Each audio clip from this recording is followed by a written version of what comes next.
In the light of the Union Budget 2021, addressed by our Union Finance Minister, we Hiraganga Academy welcome you to a session on GST Budget Analysis 2021. This session will be delivered by a CA Venkata Prasad with expert comments from CA Madhukar and Hiragange.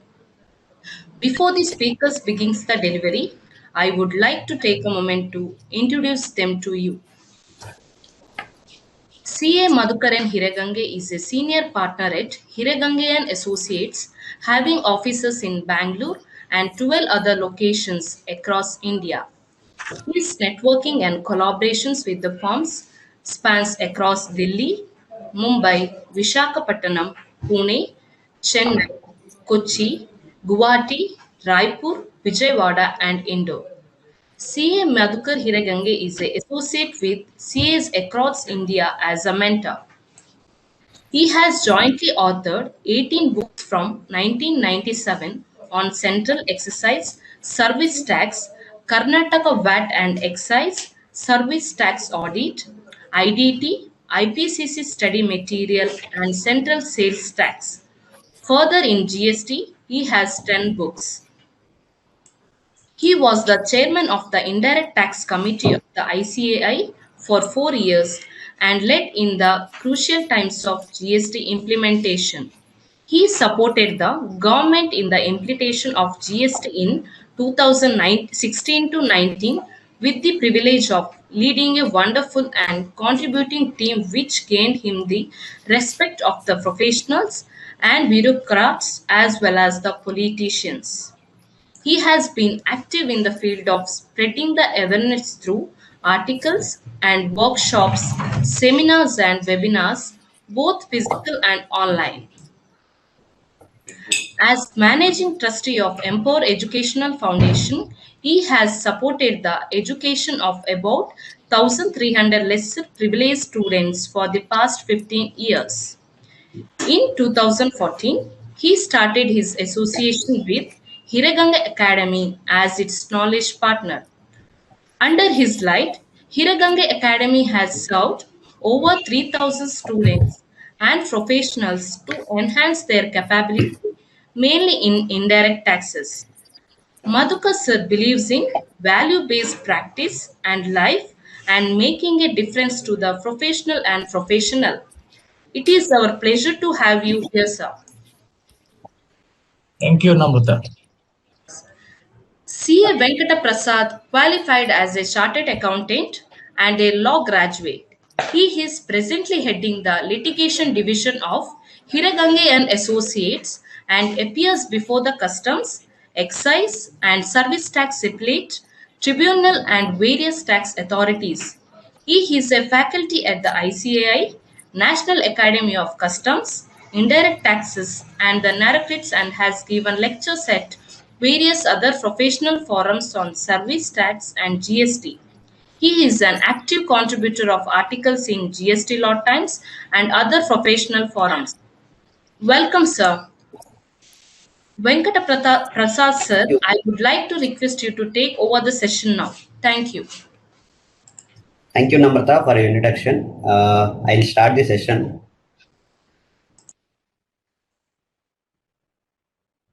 In this session, we'll cover up the important changes in the GST with comparison of the what is there in the existing provisions under GST and what is the proposed amendment in this budget, Finance Bill 2021, and what would be the broad impact of this change, and what are the intricacies of the changes, and any specific issue or doubt which you have, you can write it to us, so we'll clarify over the mail or other means. So starting with the first change happened in the are proposed in the section 7 of the CGST Act, which is related to the definition of supply. The supply definition was proposed to be amended. So before getting into proposed amendment, the present position we see this amendment is relating to the clubs and association. And see the impact, the background is that there were attempt by the revenue department, both state government and central government in the past, to levy taxes, VAT on sales as well as service tax on the services, saying there is a service given by clubs to its members on the subscription fees, membership fees, various fees collected by the clubs or association from its members. Let's suppose take an example of any clubs, social club or private club or any clubs, sports club, or for that matter, this apartment association and all, where they collect some amounts from their members towards the common utility of the association, which will be again used for the members only. So there were attempts were made. However, all these days there was a argument saying that both clubs and association or its members both are one and the same, and clubs are association are working for the benefit of the members, and there is no separate personality for the clubs or association from its members. This is popularly known as the principles of mutuality. So, and either neither VAT nor service tax provisions do not legally create any deeming fiction to make them separate. That is, if you see the income tax provision, there is a uh, specific deeming fiction saying that clubs or association or its members are different, and so there is, because of there is a deeming fiction, they can tax the club or association on its income earned from the members, whereas which is that deeming fiction is missing in the service tax and VAT law also. And this issue was upheld by the was confirmed by the various high courts across the country, and the matter has finally gone to Supreme Court, and Supreme Court held that service tax and VAT cannot be levied. So in absence of that legal deeming fiction, and upholding the view that both association or clubs and its members are one and the same. This is reported in the case of Calcutta Club Limited versus State of West Bengal. So now the position is legal position, that same legal position before this proposed amendment is equally applicable for the GST also, based on this final view of the verdict of the Supreme Court, as well as the comparative reading of the GST provisions as well as VAT and service tax. It can be well said that GST is not liable on the whatever the amounts received by the clubs or associations from its members. That may be any club, that may be social club, sports club, residential association, it's anything. So thereby that issue was going on. So to overcome the Supreme Court decision and to tax them, what government has done now, they have proposed an amendment to say that clubs and association and its members are different, and whatever the activities or transaction that takes place between the association or clubs and its members would be a supply if it is made for a consideration. And there was a deeming fiction saying that both are separate. Club is separate from its members, association is separate from members. Thereby, in a way, they are trying to overcome the Supreme Court decision, and they wanted to continue the GST levy, what they wanted to do it. And because this is a amendment made now, but in the past period, that argument was the Supreme Court decision gone against them. What they are doing now is they are making this amendment retrospectively from 1st July 2017. That means they have made a retrospective amendment from last 4 years, almost 3.5 years. So this is the proposed amendment. So the impact of this amendment is, first is they are trying to overcome the Supreme Court decision and say that they can levy GST on the clubs or association on the receipts from its members, number one. And number two is that whatever the arguments saying that both are one and the same, clubs and its members, that they are because of now the deeming fiction is created, so they can tax it. And the one very important point of this amendment is this is made with retrospective amendment from 1st July 2017. So now, while the legal validity of the retrospective amendment, while the legal validity of the retrospective amendment can be questioned. So the legal validity of whether the retrospective amendment is valid or not needs to be tested on the reasonability and other factors laid down by the Supreme Court from time to time. Mainly the reasonability, it was held in the various decisions that any retrospective amendment, of course, Parliament has the legislative power to make the retrospective amendment, however damaging it is. But if it is highly unreasonable, then the courts have been in the past struck down the retrospective amendment, and we have to see how whether this amendment will pass the test or not in this case. And the associations or clubs, whoever has not paid, so relying on the Supreme Court decision or the interpretation of that existing in prior to this amendment, I think may have to rethink their arrangement, and they may have to start collecting GST and pay GST to avoid any further dispute on this count. Not only for the prospective time now, for the past period also, if there is a possibility, it is always advisable to collect and pay GST to the government, because government's intention is made clear by virtue of retrospective amendment. And however, there is shelter available for the some exemption is there. If the contribution per month is not exceeding more than 7,500, then I think then there is an exemption. So the clubs which are or association which are falling within this bracket, they need not worry. And people who are not falling within this bracket also, within up to 7,500 per month, they can take exemption. Beyond 7,500 per month only, they can pay GST to the government. So that also important point which you may have to remember while paying GST, if at all you started paying GST now. And the other incidental impact of this amendment is that it is not that all transaction between members and the association will be a supply. There should be some valuable consideration that should flow from members to clubs or vice versa. It is not that some club is doing free activity to the members, that also they can't tax it unless members pay something to the clubs or associations. That is still there. So and there is apart from members, they also use the word constitutes. What is this constitutes? It is not clear. But going by the intention and background of the amendment, I think they wanted to cover the members or other forms of members who are also similar to members. So I think that can be given a thought, given a meaning as of now. So unless government comes with a separate different explanation. So Madhukar sir, any comments from you? Madhukar sir? Can you hear me? Yes, sir. Yes. The purpose, one of the purpose of this presentation is that each and every one of us as citizens of India have a possibility of involving in the lawmaking process. Now this is only a proposal, and before it becomes an act, industry representations can be made.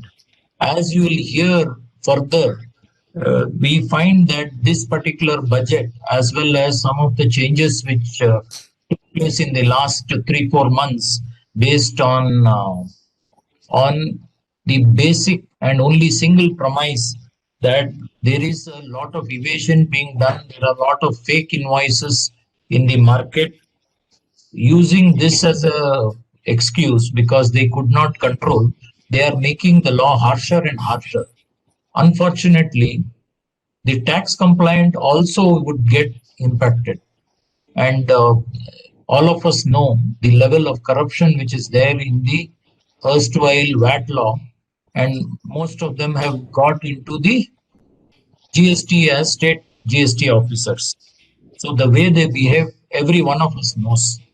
And therefore, we need to protest, suggest constructively what is it that you're looking at to reduce the harshness and unreasonability of the laws made.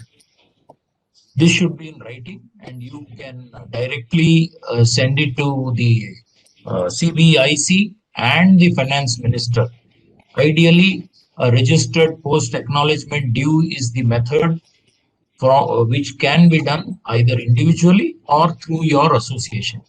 But your objections should reach them, because if they don't know what is the impact, the adverse impact on you, they would pass this bill without giving the required, what I would say, smoothing. So this is the first point.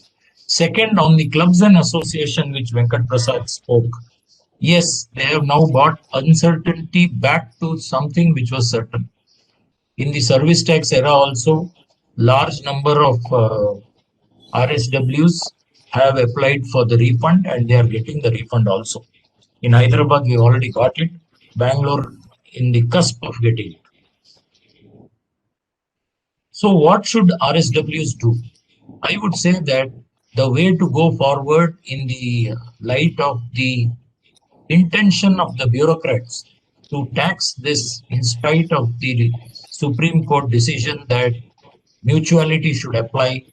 Constitution of India guarantees associations and trade unions to be formed because we are a democratic country. Now, this particular method of muzzling or creating problems for associations could possibly be something which is against the grain of the Constitution of India, and consequently, maybe, I am again saying maybe struck down again. So, what should clubs and associations do? Number one, there, as Venkat mentioned, there is a 7,500 rupee limit. So if your collections are less than 7,500, you can fall under the exemption and not pay any GST. If it is more than 7,500, say it's 8,000 for few members, then that additional amount, which is 500 rupees, would be subjected to GST, and you will also be eligible for proportionate ITC. That means obviously associations are paying GST to the manpower service providers, facility service providers, maintenance of various things. All that ITC proportionately would also be eligible for the balance. Our suggestion from H&A is that you need to take the 7,500 deduction, and beyond that, after taking proportionate credit, pay the difference. While paying the difference, you might like to send a registered post letter to your jurisdictional officer saying that you are paying this under protest, and let this be lodged along with the reasons why you feel so. Major reason would be it is against the constitutional framework of allowing associations to be free. Number one. Number two, it is also something which is to overcome a Supreme Court decision and possibly indicates that in future also Supreme Court will confirm the same way, which we are not sure. That is why we are doing this. Let this go by registered post. Next, Venkat. Yeah.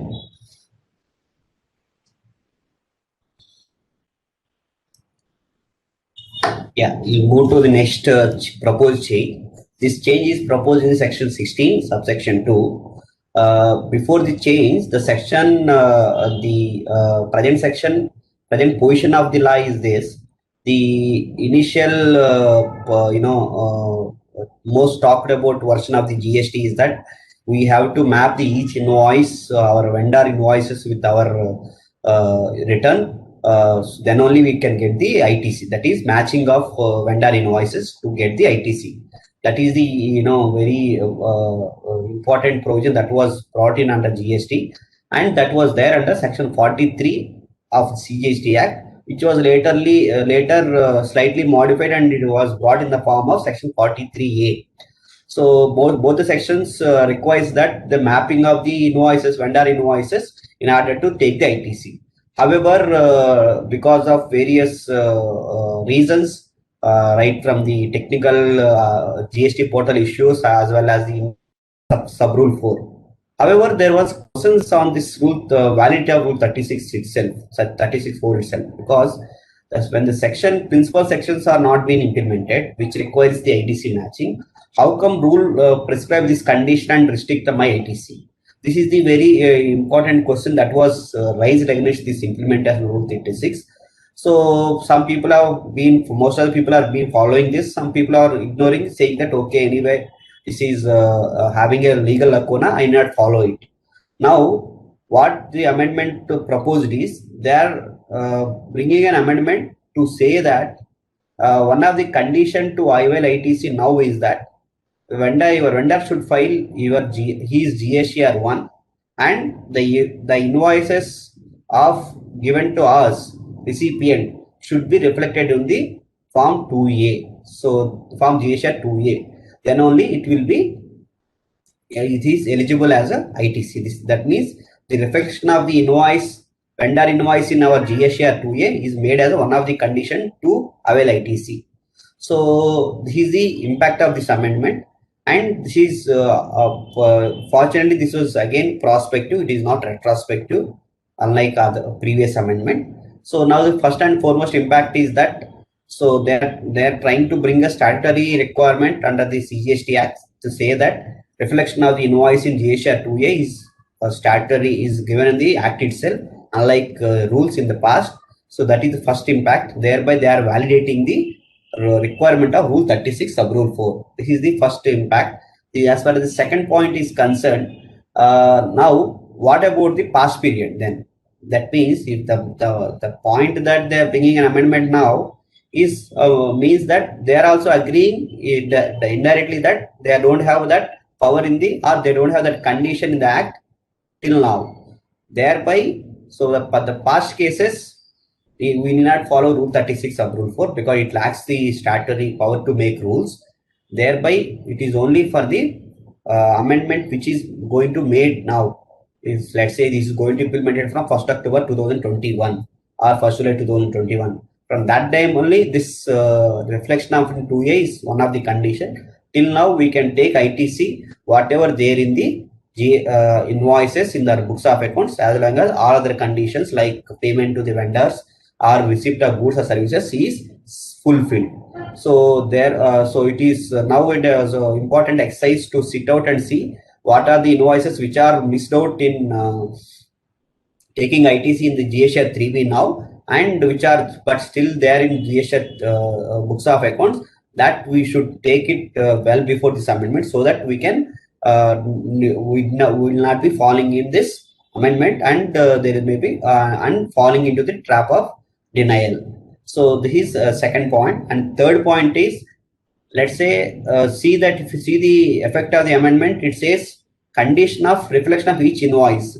That means it is requiring 100% matching. So unlike where rules gives a 5% extra as ITC, whereas section gives don't give that or don't enable that.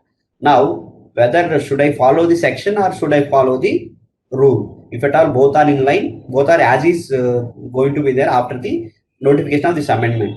So whereas section says you have to match 100%, whereas rule says I give 5% extra. So to this, unless this Rule 36 is amended to say, to bring in line with section, so we can still go by the rule and take that 5% extra, because it is always allowable for the executive to give or to allow the extra benefit than sanctioned by the Act. And also it will, nobody who is going to question why rule is giving more benefit than section, because it is after all taxpayers who is going to take benefit, and tax officer anyway cannot go against his rule, because rule he has to go by the whatever the rule there in the force. So unless any further amendment made in Rule 36 sub Rule 4, still that 5% extra credit can be availed, though it was not enabled by the section proposed amendment in the section 16. This is point number 3. So now, besides this, the argument that how come my credit can be denied when I don't have any fault in my complaints. I filed my returns, I've paid to the vendors, I have invoices, I received the goods, all other conditions, all conditions which are essential to prove that I received the services or goods and my transaction is genuine and I paid to vendor is fulfilled. How come just because my vendor is at fault, why should me be punished for the fault of vendor and for fault of me, no fault of me? So this legal validity of this matching is still open. It is not at close, because this has to be constitutionally tested, and it has to be the validity of this matching requirement has to be tested in the courts. And also the point, also the another point is that in the past under VAT regime, when this similar matching was provided, various high courts has been constantly holding that don't deny the credit outrightly just because vendor has not filed his return or has not paid the tax to the government. Don't punish the recipient for the fault of supplier. Only in selected cases where supplier is absconded or is found to be non-existing or fraud cases, then only you may initiate proceedings against recipient if his involvement is also there in that fraud or the whatever the committed offense committed. So this is the rationale of all these judgments which I have quoted here. So that legal validity of the matching requirement itself is still open. It is not closed. So despite of this proposed amendment, keeping that argument open or that probability, that bracket open, see other impact is as I summarize. First is that is going to be, they are trying to fix the lacuna in Rule 36. Thereby, it will be for the past period up to notified date. Let's say if it is notified up to after October 2021. So we can say from up to September 2021, I can take the credit without getting into this requirement at all, matching requirement at all, like what we are doing in the past before 2019. So that is one, and this 105% extra also we can take it. Another question, comments. I think you have covered most of it. Just to stress, all this, whatever we are speaking about, is for tax compliant SSEs, and those who are not involved or abetting any fake invoice type of transaction. One aspect which one may like to prove is due diligence. So of every vendor, there should be KYC. One more aspect which can be thought of is to classify vendors into ABC, and only the C category vendors you can think whether you can pay the GST only after it appears in the 2A or 2B. One more point is that if we were to look from reasonable point of view, that person who is applying to us is also registered under GST, and the department is going to recover that whole tax with interest and with penalty from them unless they have disappeared. So how can they seek to deny us the credit, which would mean that it is a double collection of tax, which is not permissible under any law. You can take the next one, Venkat. Yes. Yeah, this is another amendment made in section 35. So the background of the amendment or present position of the section provisions is this: as a taxpayer, if they have to file annual return for each financial year in Form GSR 9, and this has to be followed by the audit by chartered accountant or cost accountant and reconciliation statement in Form GSR 9C. So thereby, now the present requirement is that annual return in Form 9 has to be filed by the taxpayer, and reconciliation statement will be given by the chartered accountant or cost accountant in 9C. If the turnover 9C is only for the cases where turnover exceeds 2 crores, whereas Form 9 is for all the people. So this is the legal requirement as of now.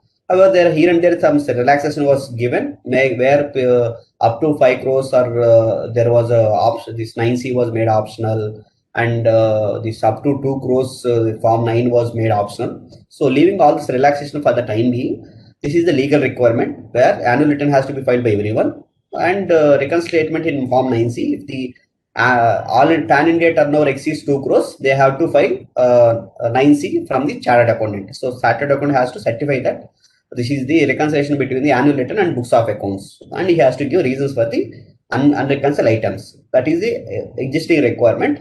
And now what proposed amendment says, this reconciliation statement on certification by the chartered accountant or cost accountant is no more warranted, and they are omitting or they are removing that requirement. And in a way, they are saying that whatever the reconciliation statement between the annual return of GST with the books of accounts, that will be self-certified reconciliation will be given by the taxpayer himself along with the filing of annual return in Form 9. That is the proposed change. That means the impact of this change is this: is that all these days annual return is filed by the taxpayer and reconciliation is given by the auditor. Now the reconciliation also shifted to the taxpayer himself. He only has to reconcile and he only has to file the reconciliation statement. No more audit requirement. No more signing by the chartered accountant is required. This is the main impact of this section, and so that means the compliance as well as the burden of the reconciliation is on the taxpayer, not on the auditors. And this is another important point is this is in the nature of prospective effect. That means it is going to be effective from only from the notified date. So it is expected to be notified in the next financial year only, not in this financial year. Thereby, audit for the financial year up to March 2021 would be there. That means 18-19, most of the people have already filed. So 19-20 financial year, which is due as of now by 20th February, as well as the financial year 2021 is still there. It's going to be there. So these 2 years still what you are doing for 17 and 18 is going to be there. From financial 21 to 22, we have to see how government is going to notify. So as of now, it is prospective. And in fact, there is clarification from the CBSE in the Twitter handle where they have given that this similar clarification. So this is the impact of this implication of this change or proposed change.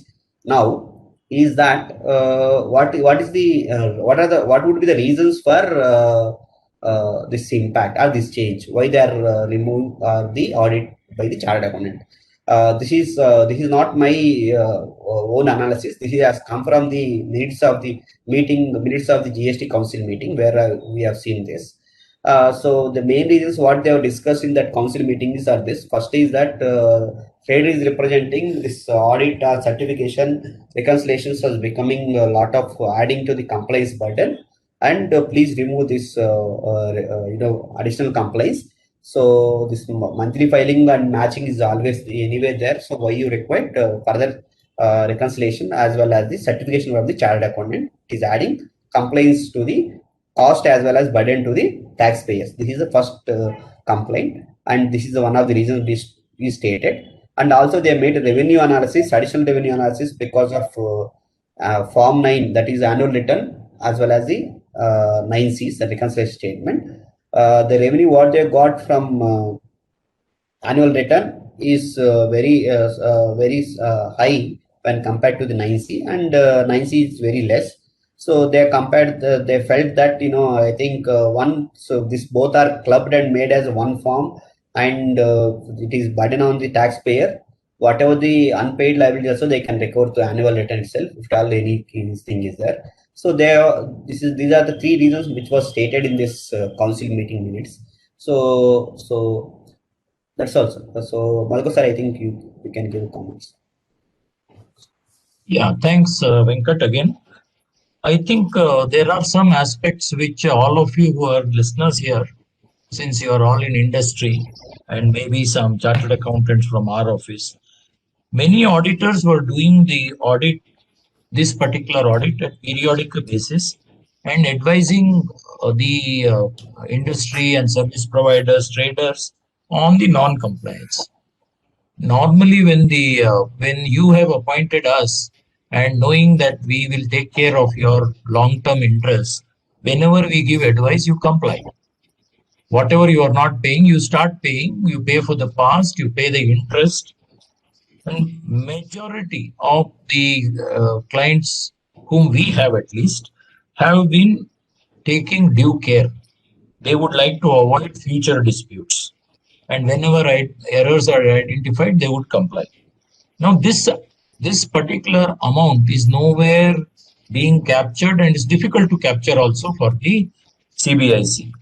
So my estimate is this could be anywhere in the region of 10 to 15,000 crores throughout India. And that is the reason when the audit started, in spite of the economy not having picked up, the collections went up. This can be seen whenever the audits were being done. The increase was there. Every increase was not through the DRC 03 or not through the report.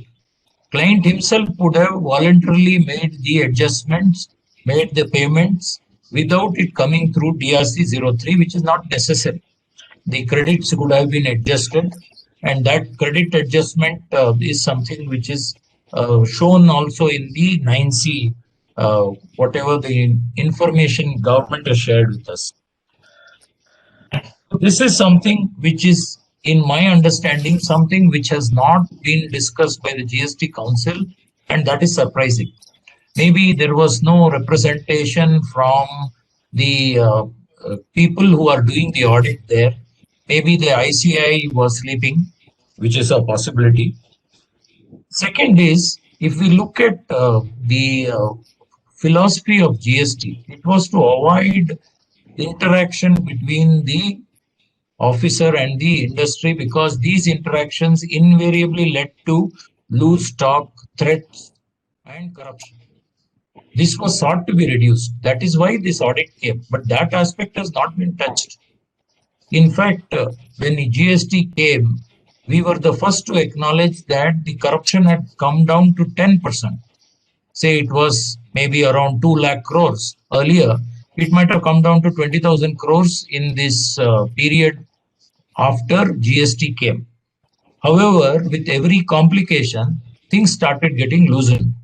And we find that maybe one of the reasons is to give audit, departmental audit, or what they call internal audit parties, a chance to get back into the audit Raj which is there. You know, earlier we had Inspector Raj. Our finance minister, Jaitley himself, was talking about tax terrorism in the budget after their coming to power. They said we are going to eradicate tax terrorism. But now tax terrorism is back. You like it or not. And further provisions which Venkat will be talking about also will tell you how it is coming back. One more point which is very important is, now there is going to be a serious problem on the large and medium industries who would have depended on a knowledgeable professional to do the GST audit. You know that GST is a new law. All aspects of GST cannot be known by a person who is carrying on the, say, the accounts function or the GST compliance function, because they are involved in so many laws. It's not only GST. They have to take care of money laundering, they have to take care of FEMA, RBI compliances, they have to take care of income tax, company law, several compliances, so they cannot be experts. They can be knowledgeable but not experts. And removing the auditors may not be good for the large and medium industries. However, I would certainly say that for the smaller industries, say the ones below 10 crores, it is certainly, it could be a burden, because half the time the cost which is needed to do a proper verification would be something which can impact them. With that, I will hand over back to Venkat for his next point. Okay, thanks. So, next change. So, this is again most debated change or discussed or affected change. It on the interest liability on the gross liability or net liability. So, the background of this is this. The background of this change is this. There is section 50 of CGST Act which says interest would be liable on the any belated liability payment of GST. Now the question was arisen on what component that interest would be liable. Let's say you take an example of trader. He would be purchasing goods at 90 rupees and with a payment of GST on it. Let's say it is 5%, it is 4.5 rupees, and he sells the goods at 100 rupees. That means his margin is 10 rupees and he is selling the goods at 100 rupees and paying GST 5 rupees. That means he is making 4.5 rupees he is using ITC and 0.5 he is paying in cash.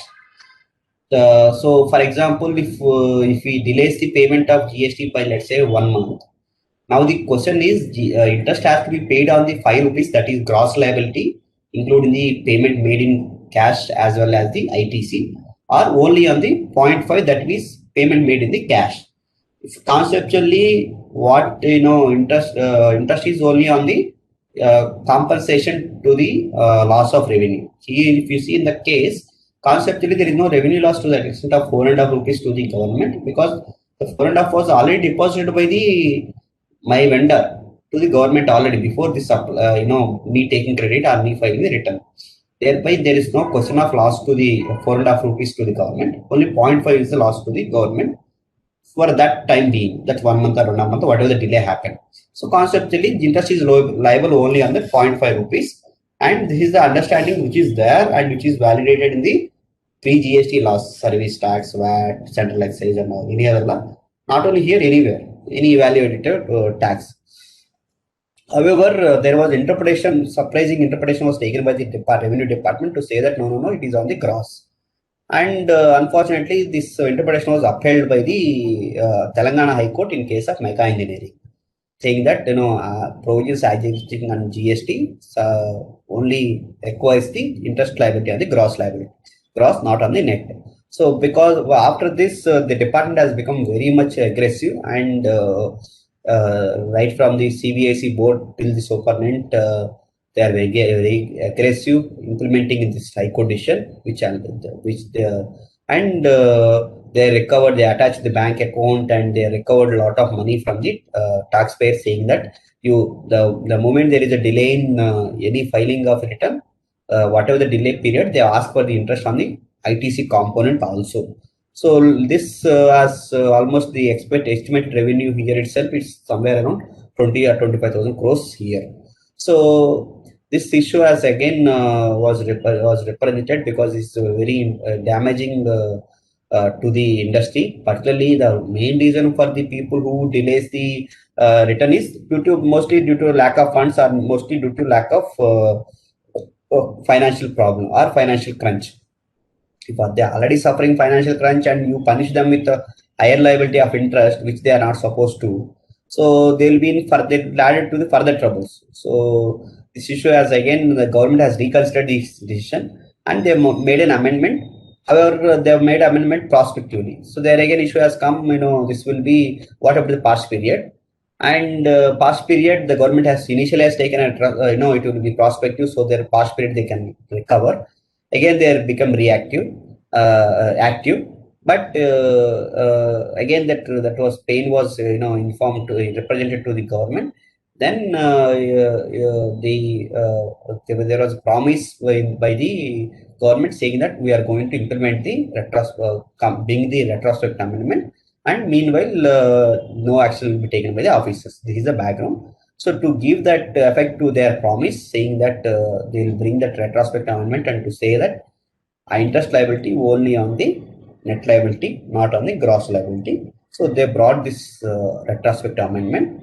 This is a benefit to the industry in form of the amendment. So the impact of this amendment is from 1st July 2017, just because any return is filed belatedly, interest is not liable on the ITC component. Interest is only liable on the cash component. That means liability paid in the cash component.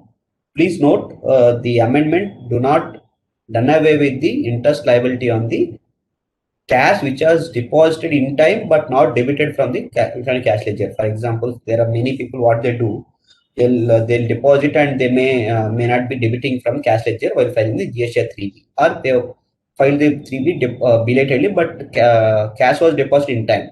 That doesn't get affected by virtue of this amendment, and still that interest liability is going to be there. So you can't say that I already deposited the cash in time, so don't demand interest on that cash deposit. Cash will be debited from the cash ledger. That is still going to be there. And the exception to this amendment, that is interest, they can still ask on the gross liability if any tax was paid after the initiation of the show cause proceedings under 73 or 74 of the CGST Act. That means if they come and they ask for any demand, and if you pay after their intervention under section 73 and 74, not all cases, then they can demand the interest on the gross liability. This is the impact of this amendment. The first is as far as comments is concerned. First point is, without this amendment itself, it is possible and plausible to say that interest is only on the net liability. It is inherent and inbuilt in any interest theory itself. By nature of the interest, it is only on to compensate the loss. If there is no loss to the anybody, there is no question of recovering interest. That is the basic nature of the interest.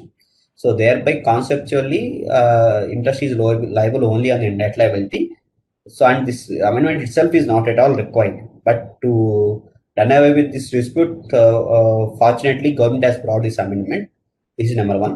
Number two is that based on that argument only, I am saying that even 73, 74 demands also we can argue net liability only should ask for the interest. And now the question is, there are recoveries made by the government in the past. They have attached the bank account, they recovered the money. So some people have paid voluntarily. What about those payments now that they made a retrospective amendment? So because that retrospective amendment is made now, we can ask for the refund of those payments if at all any paid. And time limit also, there should not be any challenge because retrospective amendment is made now. So within a reasonable period of this retrospective amendment, we make it not more than 2 years. If we apply, so a refund will be given. So over to you, Madhukar sir. Thank you, Venkat. I have very few things, but again, I'm recalling one conversation I've had about 5-6 years back with Justice Santosh Hegde. And when I was asking him, why is it that in every amendment which the government makes, they create more confusion? This is also like that. While the amendment was overdue, it should have been done maybe 2-3 years back, but somehow they kept it in the back burner and kept on collecting and harassing the SSEs. Finally, they come out with a retrospective amendment. But in that retrospective amendment, again, they have kept elbow room. This elbow room concept I understood from Justice Santosh Hegde, that whenever the law is being drafted, the bureaucrats ensure that they have elbow room. That means they can still harass the SSE. I can't understand this. Why should any proceeding under 73 or 74 not have interest on net liability? Because even under 73 and 74, I can adjust it against my ITC. It's not that I can't adjust. If I can adjust the principal against ITC, why should I be paying tax on the ITC? GST is a tax on supply, not on the tax credit. And therefore, I totally agree with Venkat that it should be only on net liability. And those of you who have by chance paid this, most of our clients would not have. If you have paid it, you would have paid it under protest. Please do make a refund claim. Next, Venkat. Yes, sir. Yeah.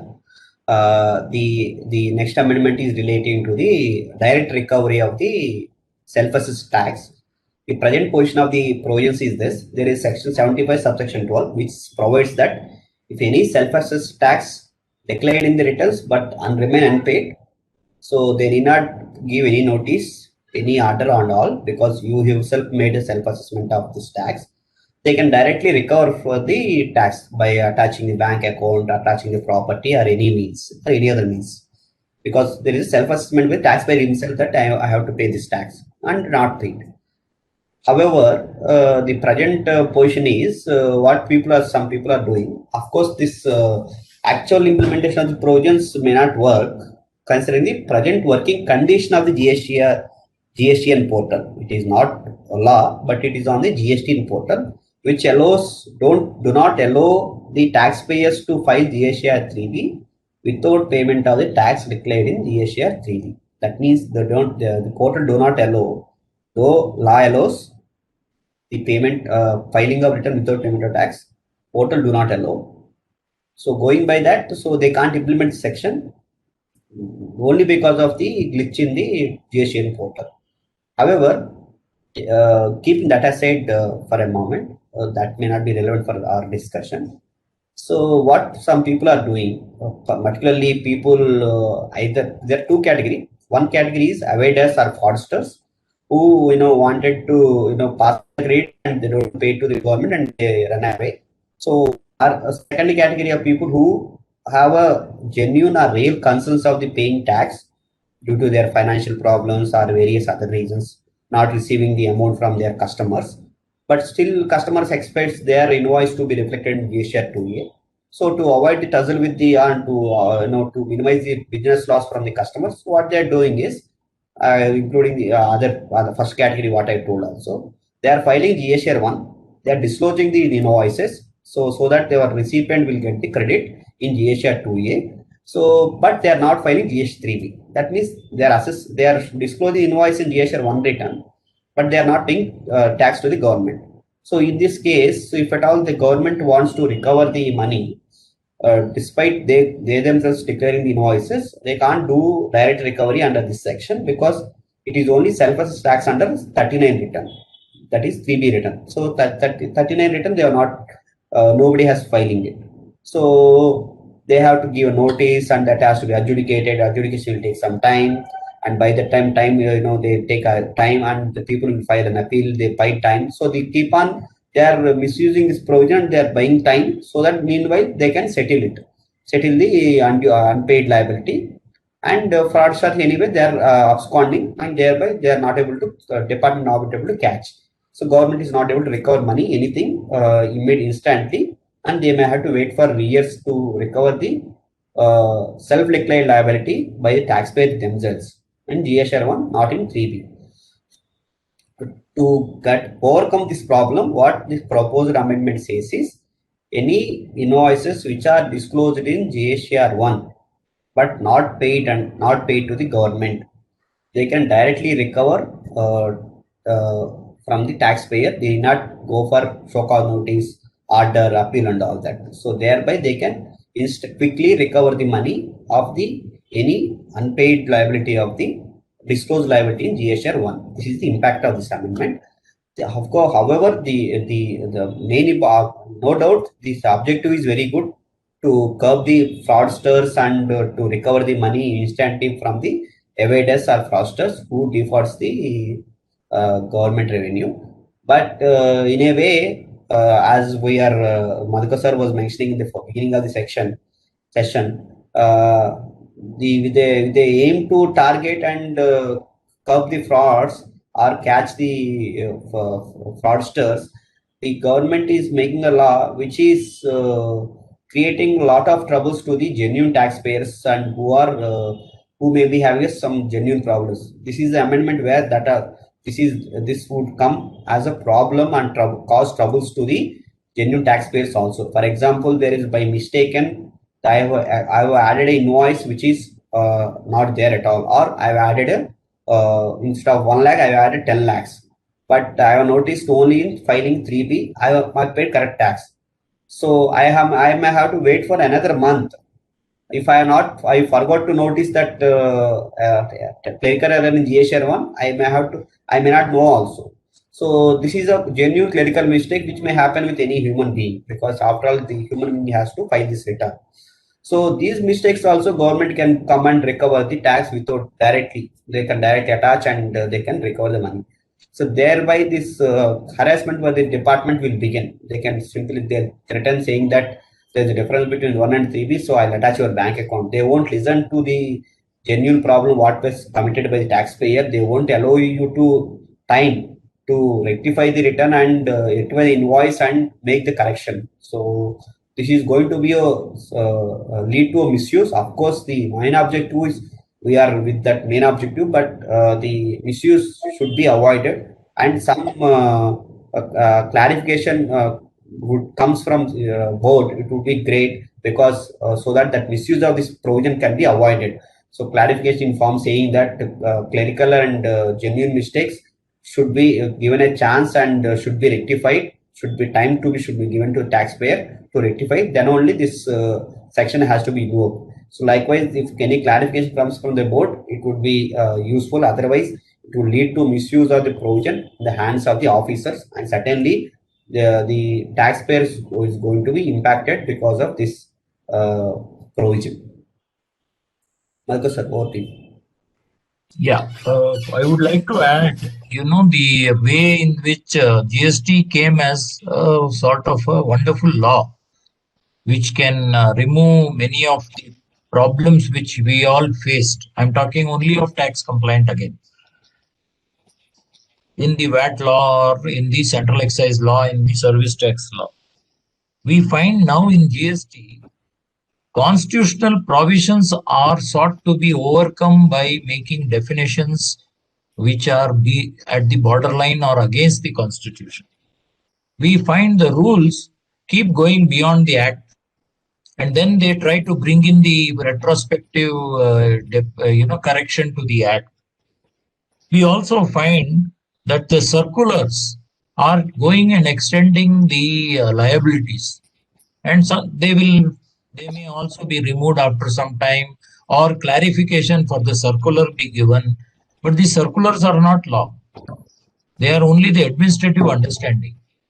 Instead of focusing on the difficulty of the taxpayer who is paying all their salaries and also the consultant fees for people like us, you are the creators of wealth and you are being treated so shoddily. Added to this whole thing in GST, they brought in something called advance ruling, and you are seeing advance ruling coming in the newspapers. Before GST came, even Supreme Court decisions never used to be reported in the newspaper. Advance ruling is passed by whom? By revenue officers. There is no judicial member at all.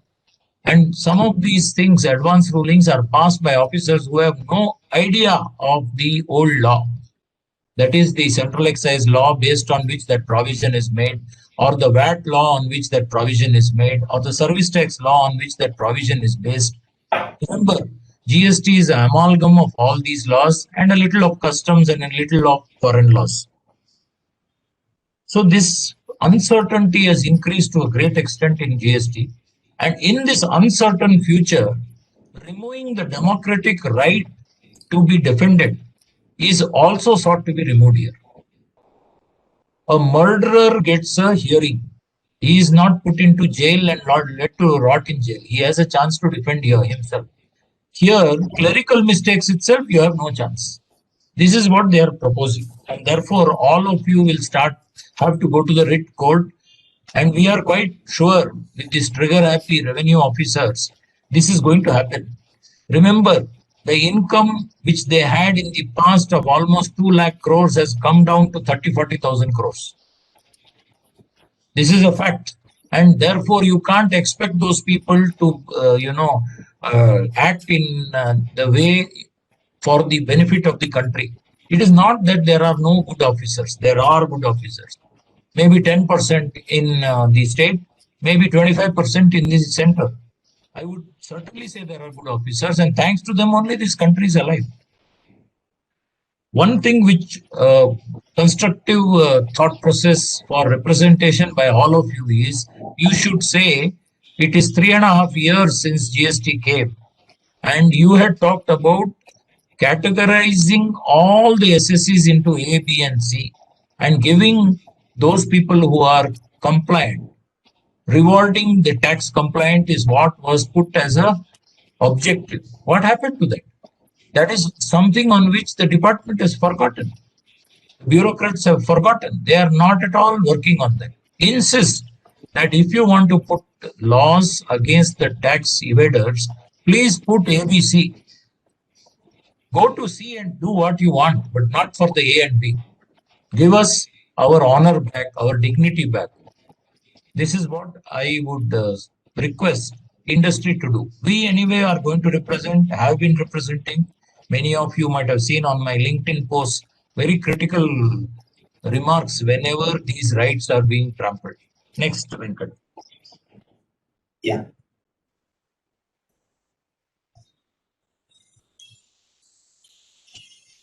Yeah. Another important change in proposed. The background of the proposition is this. As of now, there is the facility for the department to provisionally attach the properties, including the bank account, in selected cases. That selected cases also, the provision is like this. Section 83 is the provision that guides. And it says, during the pendency of the proceedings of the specific sections like 62, 63, which are deals with the best judgment assessment of non-filers or unregistered persons, or search and seizure or regular adjudication. If the commissioner believes that there is going to be a loss to the revenue and to protect the revenue of the revenue to the government, so they can provisionally attach the property of the taxpayer, including bank account. That is the language section. Here, three takeaways here. One is it first requires there should be some proceeding should be pending. Second is that should be a only revenue loss to the expected revenue clause to the government. It should be and it should be given by the commissioner in writing. Third is that there only specific proceedings should be pending. It is not all proceedings or every proceedings. And based on these provisions, department again, this is again misused by the department in the past in some cases. So what High Courts has been holding that don't choose provisional attachment as a first weapon. And there was a Gujarat High Court decision which is there in the slide itself, Valley Race Industries, where they have given principles while when this provisional attachment has to be invoked and how it has to be invoked. They have said it is very drastic and far-reaching power, and it should be exercised with very extreme care and caution, and it should not be used as a tool to harass the taxpayer or should be detrimental to the effect on business. The moment you attach your bank, the taxpayer bank account, his business is going to die because he can't run the business without money, without bank account. So it is said it is economic death of the taxpayer if the bank account is attached. So that is has a huge effect of the business affairs of the taxpayer. So it should not be used as a just like that or casual manner. It should be used as a last measure. It should not be as a first measure. You come for a search and you don't attach the bank account saying that some amount is unpaid.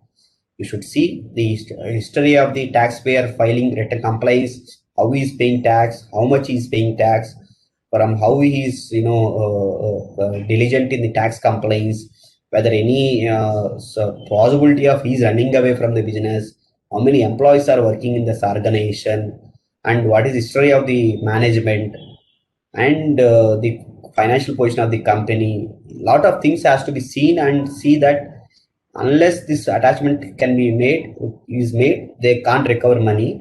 Then only this has to be invoked. This provision has to be implemented. These are the guidelines given by the Gujarat High Court. And apart from these guidelines, there are some backfires to the government department in the course. First is that the section says pendency of the proceedings. If searches happened and they did not invoke any so-called notice or order, so that means there is no pendency. Thereby, they said you can't invoke these proceedings. Similarly, they said this is only for selected cases. Generally, most of the people, what they are doing is they are attaching bank account in case of discrepancies in returns also. For example, there is some 2A versus 3B also there is a difference. There also they are attaching bank account. There is some return scrutiny, DSR 1 and DSR 3B. That also they are attaching bank account. So there are all these cases. So the High Court held those cases will not fall under the existing section 83. Thereby, you can't invoke this provisional attachment that was removed by the High Court on the direction of the High Court. This is another point. And in cases of this fake invoice and fraud cases, what is happening is the person's taxpayers don't have any properties to recover. For example, they don't have any money in the bank account and they don't have any properties in their name because those are people who are maids, drivers, and all that made as taxpayer. And there are some people who are not in on record, but they are intermediates in helping this committing this fraud, or they are the masterminds of this fraud. So what their account can't be attached with the existing under the existing provisions.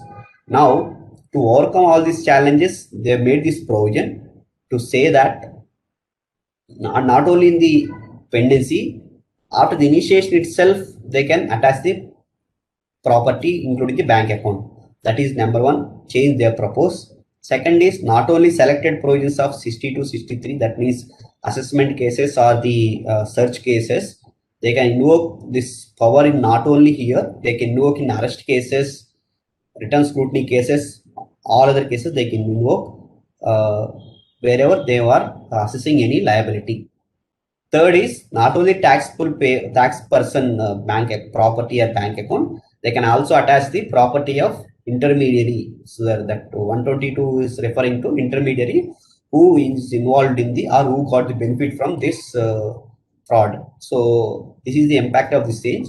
So first is they removed the pendency and they made it as initiation is enough. Next is not only the taxpayer, intermediary also they can attach the property. Then not only the search proceedings or the assessment proceedings, arrest provisions, return scrutiny also they can attach now. And more powers are given to the officer in terms of invoking this provision. And this is the impact of this change. Now, the observations of the High Court are still going to be relevant and has to be followed by the revenue officer. If it is not followed, the taxpayers are suggested to challenge before High Court and get rid of this attachment, because once provision attachment is made to any bank account or property, they can't run the business. So these observations of the Gujarat Court are still relevant and has to be brought to the officers whenever they are threatening or they are trying to attach the properties or bank account.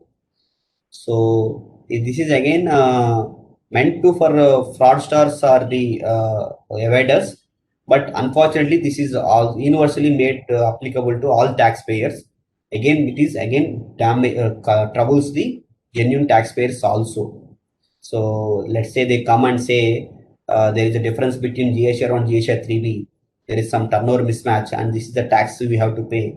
They'll ask for the GST. If we say I'll fight this I wanted to fight because there is no change or there is no difference and it is only rectified later. If they are not listening or they don't want to listen, they'll keep on giving the notices and order. All these days we have a remedy of filing appeal, and we will not be having any this threatening of or this attachment provision itself, because they have to pass through this appeal provisions and finality has to be achieved. Then only they can recover. But now with this provision, they can attach our bank account immediately, instantly. They need not wait for the order to come, or adjudication to happen, appeal to come, all that. So this is also again is going to damage the genuine and normal persons also, though the amendment was targeted to curb the fraudsters or evaders. Over to you, Mahesh. Thanks. I think again you have covered, but I will cover on a broad basis. Article 19(1)(5)(g) or 1G of the Constitution talks about freedom to do business. This type of initiation, what is initiation? They'll send you a letter that we want the following information. After 2 days, they will attach your bank account. What will you do? Already in the past law, where they said proceedings, earlier law provide that when the proceeding is there, not culmination or order, in the proceeding point of time in the past, we have heard our own clients saying that this fellow has come and is asking us for 2 lakhs not to attach the bank account. He doesn't even know whether the company is compliant, not compliant. He's saying, I am going to attach your bank account because there is a proceeding. 98% of the proceedings which are taken by the department are dropped. On record, the CAG has also said, where there is a show cause notice which comes much after the proceeding, only 85% of the cases, 15% of the cases the department wins. In this particular scenario where it is proved that this department is actually a bunch of, they are the biggest evaders in this country, and possibly because of them, GST, the indirect tax collection is so low. You are going to give them a weapon like this? This is like giving the gundas guns, I would say. Remember, all the officers are not gundas. So some of them will use it only properly. What is it that can happen? Let me look at what can happen. Landlord is there who went through a very difficult time in this past 1 year. He is raising his invoice. There is nobody in his premises. The company has stopped using his place about 10 months back. Is he getting any money? No. When he doesn't have any money, how is he going to pay the GST? So he doesn't pay the GST. In the meantime, the company which is supposed to have received that service, it is supposed to have rented his premises, and they are going to pay in due course once they are once things improve, which are already improving now.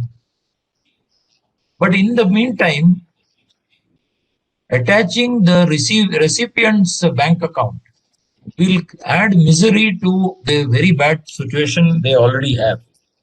So what is the way out for this? Number one, whenever any such, first is this word initiation certainly should be objected, and it should go back to only when the tax is crystallized, unless I am a C category taxpayer. Number one. Number two, you should immediately escalate this in writing and by mail to the higher officer. And if there is no response in 1 or 2 days, approach the commissioner, ask him for a personal meeting, and also send that same letter copy to him. This, in 95% of the cases, will remove the difficulty. Please try this. Believe me, this works. In the situation that you have not done all this, or the commissioner also is unable to help you, then of course you will have to go to the writ court. And when you are making this, escalation to the commissioner, you should always attach this decision which Venkat has shown you. Number one. Number two, one more possibility is there. You should put in your letter saying that if the person who is the landlord has not paid the taxes, then you please give us a garnishee order. Garnishee order is where you have anything due to the landlord, you can, instead of paying the landlord, you will pay the government. Now in this case, you don't lose your credit, number one. Number two, you are not impacted financially. So you can request for a garnishee order alternatively in these cases, wherever such cases, whether it's on initiation or on proceeding or on finalization of the order, adjudication order at least. That's what I wanted to add. Please go ahead. Yeah, this next change is relating to the seizure and detention and confiscation. So background of these sections are the section 129 and section 130, which deals with the detention, seizure, and confiscation of the goods which are transported in violation of the GST provisions. More specifically, e-way bill provisions. Wherever there is a violation of the e-way bill provisions, like without e-way bill or in the e-way bill wrong place was mentioned and it was transferred to some place, those cases this section is supposed to be invoked.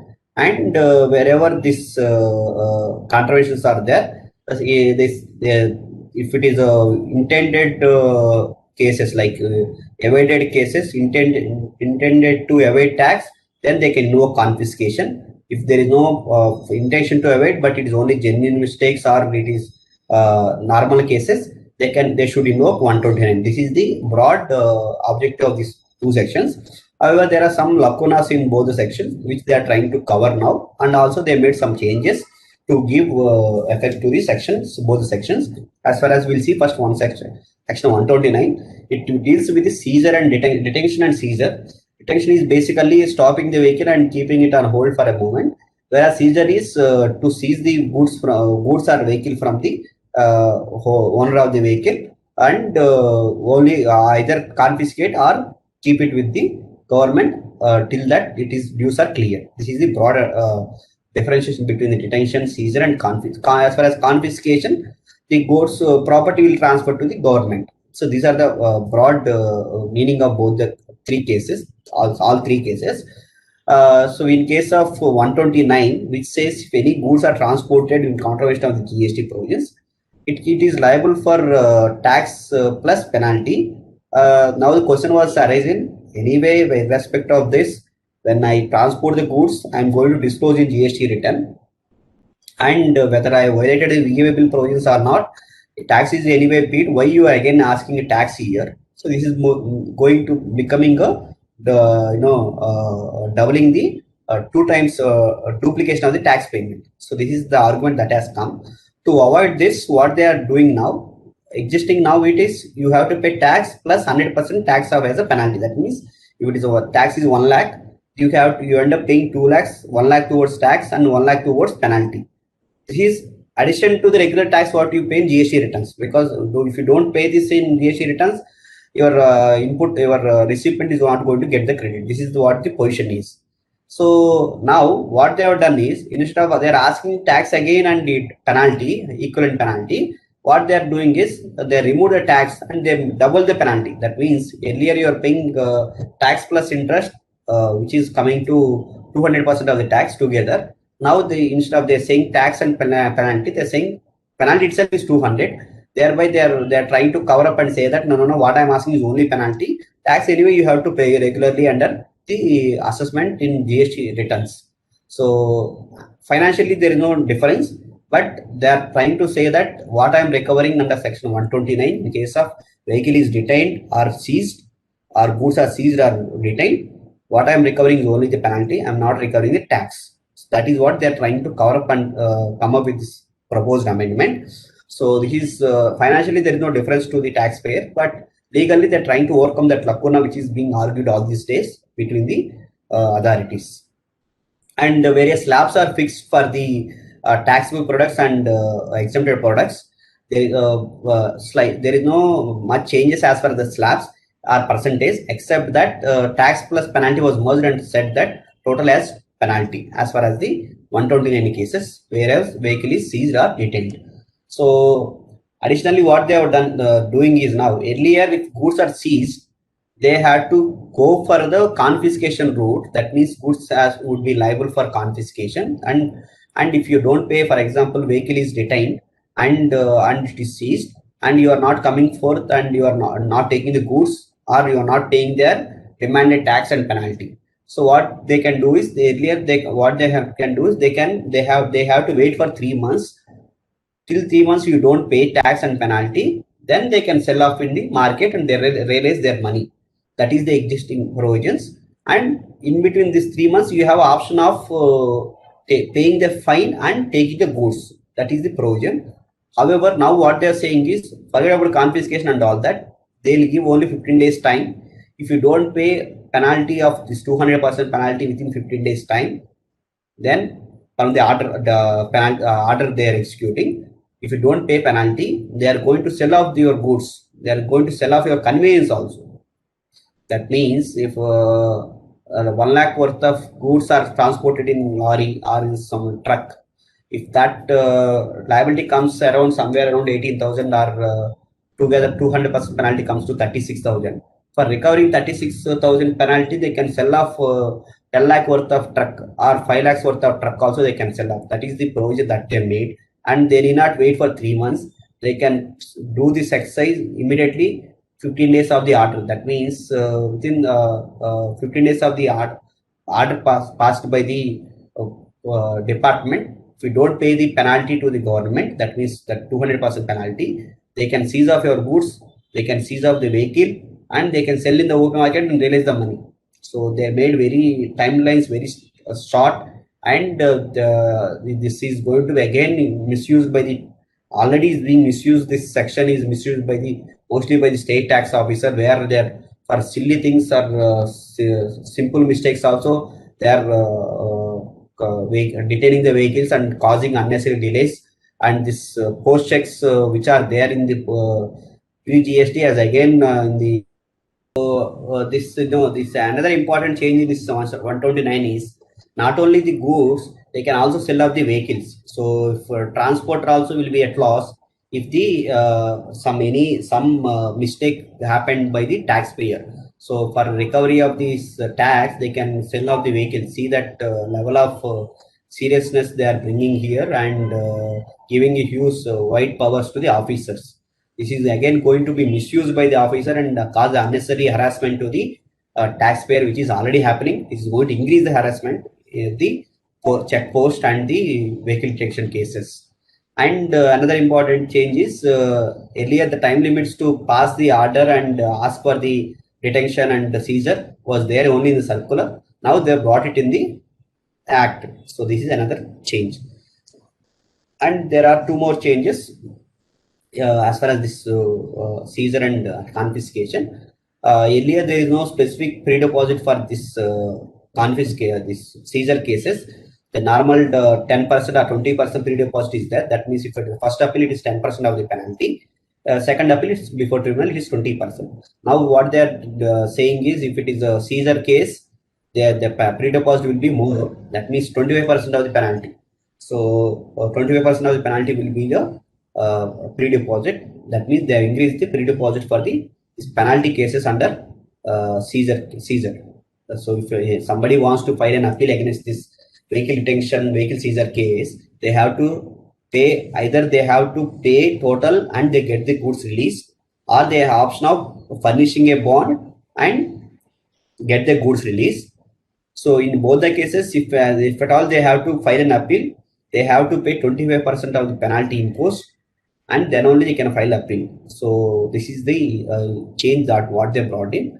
As I was saying, it is being misused now by largely by state tax officer at check post to harass the taxpayers. This amendment has added further powers to the department officers to increase the harassment.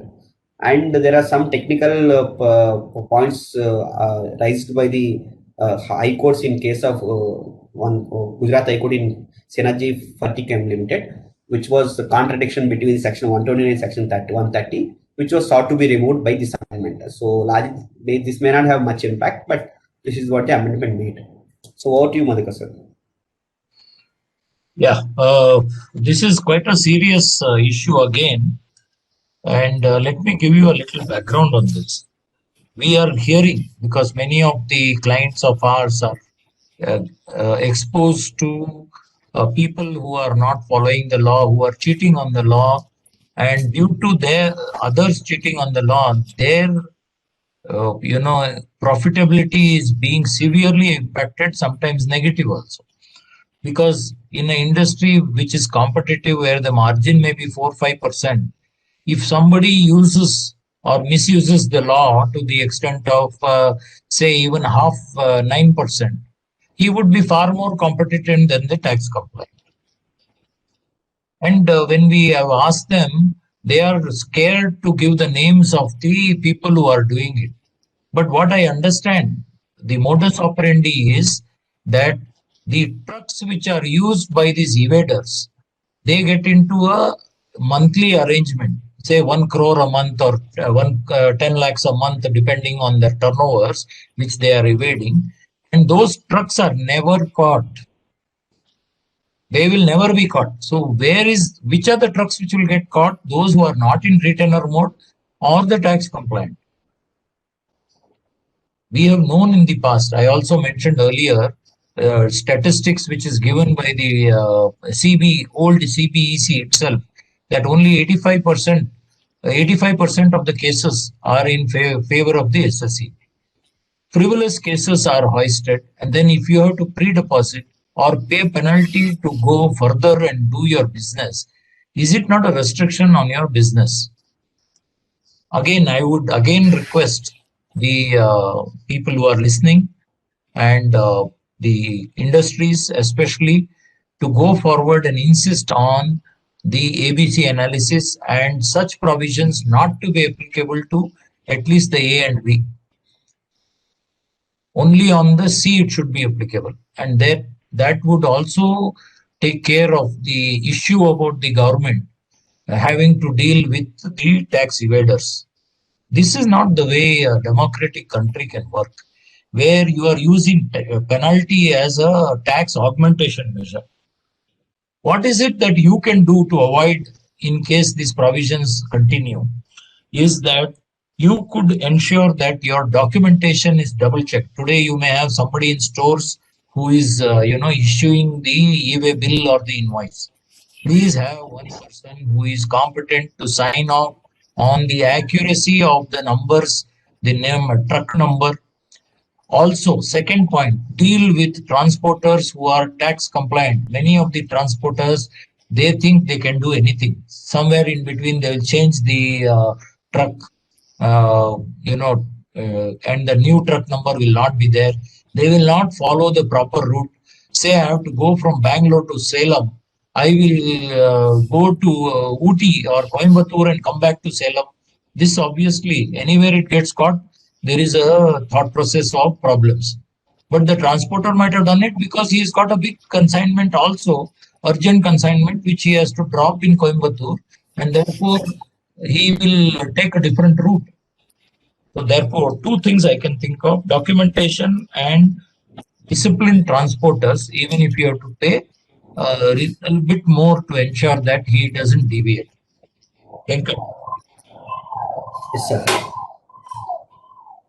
Last change for the day, but very important and particularly for the exporters industries. This is the amendment relating to the zero-rated supplies. The background of the section is this. Section 16 of IGST says that export of goods or services or supplies to SEZ unit or developers is a zero-rated supply. That means, so if you are exporting goods or exporting services or you are supplying to SEZ, all are zero-rated, so you do not pay tax. So whatever the input that is there on input side, because you may be paying to your vendor on your procurements on your services, so that will be refunded. So for this refund, they are given two options. One is that with payment of tax, that means without payment of tax, that means you execute LUT, and whatever the accumulated ITC because you making zero supplies, that will be refunded. This is option number one. This is popularly known as LUT route, LUT option. Second option of you getting the refund is same ITs you will use for the output and you get the refund. So you must be wondering why the second option is given. Second option is given because in the first option there are some restrictions. You can't get the capital goods refund, you can't get the previous period refund, and there are some restrictions. And this is also, there are some limitations in the execution of the first option because it is time taking process and lot of things are there. So the both options are open now. Whoever makes zero supplies, both options are open. However, only in one few cases like merchant exporters or UOUs and advanced others, they are under Rule 96 sub Rule 10. There only this is being restricted. However, the legal validity itself is into question. So we can certainly challenge that section, rule, restriction. But be that as it may, now generally is that both options are made available to the taxpayers. It is for the taxpayers to choose whether I should go with the LUT option and claim the refund of unutilized ITC, or I make export with payment of tax and get the refund automatically. This is the existing provisions that is there. However, now the proposed amendment is bit damaging. They says, no, we will not give the two options to the supplier or taxpayer. By default, you make exports or the supplies to SEZ only under LUT, and you claim the refund of unutilized ITC. Only the selected goods or services or selected persons will give the second option of with payment of tax. So why they are making this? Again, they are trying to catch hold of this fraudsters who are misusing this provision, and they are taking the fake ITC and using for with payment tax and getting refund and running away. So to curb those practices, they are bringing this restriction for all the people, which is again not correct, which is again unfair on the genuine taxpayers.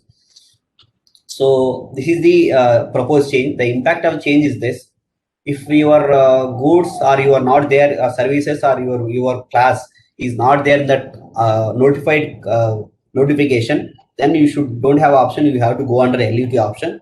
In which case, first and foremost point is you won't get the capital goods ITC refund. Those section allows, but rules don't allow. Unfortunately, that is another problem there. Second is your refund will not be instant. It will take at least 6 months, minimum 6 months, maximum 1 year or 2 years also. So it will take huge time. Thereby, there is a blockage of working capital there.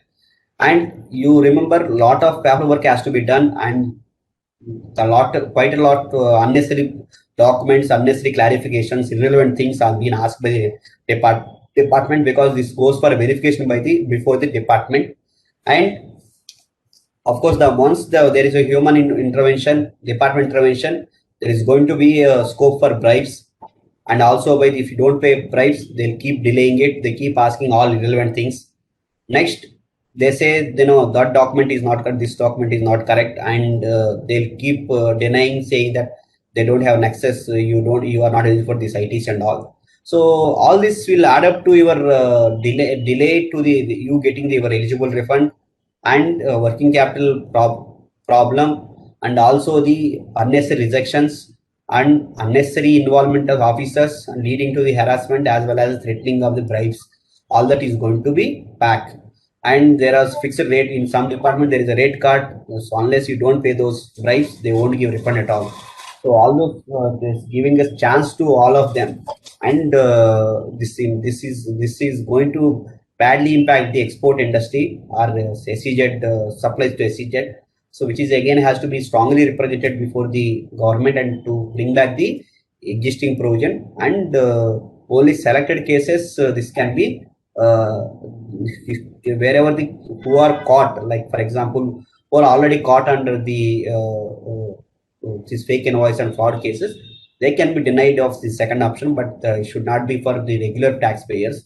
And this blocking of few selected refunds to the category of type of ITC, for example, capital good ITC. So this is the first major change in the zero rate supply. And there are some changes they have also brought in the provisions. The changes are not new. It is only the change that it was there in the earlier in the rules. It is not there in the section. So there was argument how come rule can bring this when the section is silent. So what they are trying to overcome that argument and say that now I'm bringing in the section also. So that doesn't affect the industry much, but legally it can be challenging for the past period. The two changes are, first is that in case of goods exports, there is no requirement of you realizing the money earlier. Even now also it is not there. Now proposed amendment says if you don't realize the money as per the PEMA provisions, the refund whatever given earlier, that will be recovered. They can take it back along with the interest. That is the amendment that they are proposing in section, which is earlier there in the rules from last October 2019. And for SEZ also the same problem. In Act, there is no requirement of meant for authorized operations. Once you do for SEZ, it is a zero rate supply. But whereas rule says in order to get the refund, you should the goods or service should be for authorized operations. Then again bringing that change in the section to make work line in line with the rules and section on same page. So this doesn't have much impact unless except for the past period. If any violation is there, we can argue that is not there in the act, so I did not follow. So as far as main change in this section is going to impact the refunds quite a lot, and the people who are getting instant refund under the option of export with payment or tax is going to be there is going to be problem, and they have to face the unnecessary delays and intervention from the department in getting their legitimate refunds. And this is also now that this export incentives are also cut down under the RODTP scheme, is again is going to be impacted the export industry, and they go against the belief that they are promoting export industry and they do not want to export the tax. So what do you want to say? I'll start with the last point. The stated policy of any sane government, I'm repeating, sane government, is to ensure that the goods and services from their country are competitive.